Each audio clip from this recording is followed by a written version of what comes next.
What's good, YouTube? What's good, y'all? I'm back with another video ranking every 5-star weapon in the entire game. So, let's just go ahead and get it started, man. Look, these 5-star weapons, there's a lot of good ones. There's some ones that aren't that good. There's a few that are mid, and there's some that are just, they're pretty good, but is it worth it? In this video, you're gonna find out. So, the Aquila Favonia, I'm gonna go ahead and put that in the B tier because I think it's decent. It's not the greatest of weapons, but it's a decent weapon on a few different characters and it's more versatile. Skyward Blade is good. It's not great, but J Cutter is amazing. J Cutter is amazing. Gotta put that in the S tier. The way I'm ranking these weapons is like based around how useful they are, not only on the signature character, but on other weapons. And the Freedom Sworn, you can say that it's very, very, very good, but I think it's gonna be, I think it's a great pull, but it's not like top tier. The Mist-Splitter is easily top tier. The Skyward Pride, we know what that is, man. It's really not that good. The Wolf's Greystone, it's good, but I don't think you're gonna pull for it.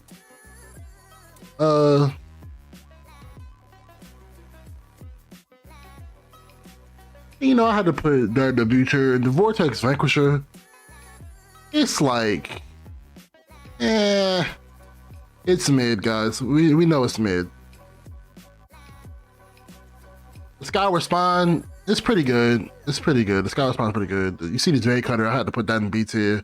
The Mist-Splitter, it's the Mist-Splitter, not the Mist-Splitter. Sorry. The Gulfin Lightning it's a great pull, but it's not top tier, I don't think. You could argue that it is. Like I said, you could argue that all these weapons are. You see how I'm placing them right now. But you could argue that all these weapons are top tier for their signature character. Even some of them aren't. But like, yeah, the Almost Mode, we're setting that in A. The Skyward Harp, we're setting that in A. The Energy for the End, it's a good pull, but it's not something that you're gonna just use on a lot of characters, and it's gonna be amazing on a whole bunch of characters. Hey, I mean, you can argue that, I guess. Thundering Post is just a big stat stick, so it's obviously gonna be a top tier. Stat sticks like that, they're obviously gonna be good because even if it's not like great for that character, it's gonna make them do way more damage just on it being high stats alone. The Sacred Pairs or Lost Sacred Pairs, whatever it's called, that weapon's good. It's great. Good on a lot of different characters. A lot of different characters can use it effectively. That's why I like it so much. And I put that as a great pull because I think it is. I think it is a great pull. If you get the Skyward, or not the Skyward, if you get that weapon, the Lost Prayers, it's gonna be good for you. Skyward Atlas, yeah, mid. Very bad. Or not very bad, but it's just definitely not worth pulling. The Donut, that's what the community calls it. The Moon Glow. Everlasting Moon Glow, it's come on, guys, it's mid. Now the Polar Star, on the other hand, Polar Star is very good. It's a great pull. Or not a great pull, but a good pull. I think it's gonna be a good pull if you were to get it. The Raystone Thrasher, yeah, no, guys. The Calamity Queller, it's all right. It's okay. It's not that great. We're gonna move the Moon Glow down, I think. The Moon Glow, it's like, who are you pulling that for? If you're pulling it for Kokomi, cool. But like I said, we're not basing it off of just their signature character. I feel like that doesn't really make sense. Congress Verity is a good weapon. Great on a lot of different characters, catalyst characters. The Harin is pretty good, but it's really just great on Ayato. The Hunter's Path, I don't know where to place that, but I placed the Aqua Simulacra in A. It's just a great weapon. The Key, same thing. It's kind of right there with the Moon Glow, but I think it's a little bit better because I rate swords over catalysts. And the Staff of the Scarlet Sands, it's mid as well. Like, who's using that? Are you really using that on Sino Ghost? I mean, if you are, that's cool. That weapon right there, 1,000 Floating Rings is definitely good. I'm not gonna rate the new weapon because it's not out yet. I don't know exactly what it does yet. The Wanderer's weapon is pretty great. It's pretty good. I'm not gonna say it's like top tier on every character in the game, but the Homa's great, amazing. The Summon Shaper, mid. Unforged, Memory Dust, they're all bad. Like, so this list, I think, is a pretty good list. I'm gonna put it in order now, but that wasn't in order, but I'm gonna go ahead and move it in order.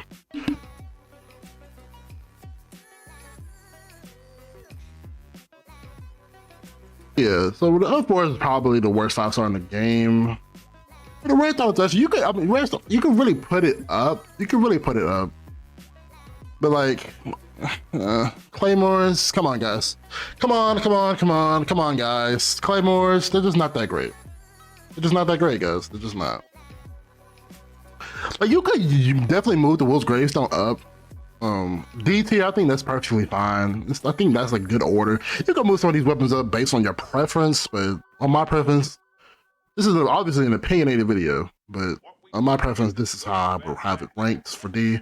C, I think that's pretty good right there. The Calamity Queller could go up some, but who's really moving it up? The Aquila Favonia is great. It's a great weapon. We're gonna move that down because it's a Claymore, honestly. Literally just because it's a Claymore. Pretty much. Like, it's just a mid Claymore. We're actually gonna move up the Wolf's Gravestone because the Wolf's Gravestone is probably more versatile than that weapon. It's way more versatile, not way more, but it's decently more versatile than the Song of Broken Pounds. But the Haran is good, but it's not as good as the J Cutter. And literally every weapon in, like every character in the game except for Ayato is better with the J Cutter than they are with the Haran. So that's why I'm, you know, not putting it up into that S top tier with the J Cutter. And like I said, I think that there's a lot of value in those top weapons up there because they're so versatile. You can use them on multiple characters. So even if you don't have the, you know, a signature character, you can still make use out of that weapon. Hogwarts Verity is a great weapon on multiple characters.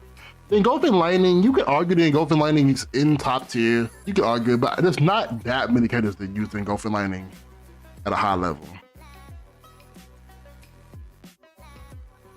Aqua Simulacra is just a great weapon. It's a big stat stick, just like the Thundering Pulse. Thundering Pulse is a little bit more of a stat stick, and I think its passive is just a little bit better. Skyward Harp is good. Almost Bell's good, but it's you know, you could argue it. Like the top tiers are very, very arguable. I think the weapons are way closer in power level, except for some of those really bad ones down there that don't pull. They're way closer in power level than characters are. It's way, way, way closer. But you can definitely move the Conqueror's Verity up, like I'm saying.